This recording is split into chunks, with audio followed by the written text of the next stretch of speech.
бар ғой енді әрқайсының өз демеуі бар, қолдауы бар. Соның ішінен біз енді қазір кіндік ата ана дейді, бір жерде өкіл ата ана дейді, сонда екінші папа мамасын да сайлап қойғымыз келіп отыр.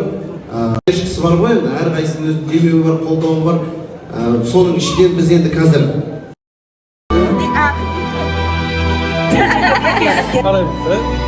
Аңшылпанның анасы және де Елдостың мамасы қыз деп ойлаймын. Мен ұл деп ойладым. 13 жыл бұрын бесплодие деп маған диагноз қойды. 20 жасар балам 24 жасында Аңшылпанды кездестірдім. Көргеннен кейін жақсы көремін. Рахмет саған поддержка үшін, мотивация үшін.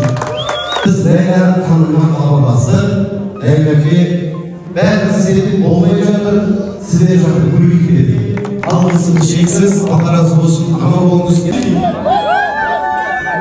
Менің қызым тұрмын негізі. Anlaşım, bu kımdık yavaşlarsa sizler niye sizler kurşun geledi boğaza?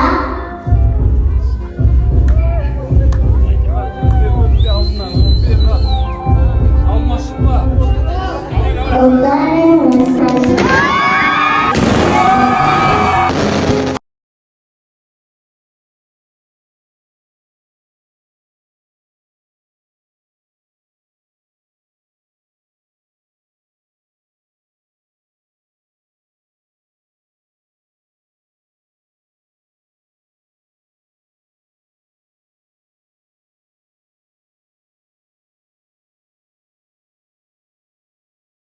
Thank you.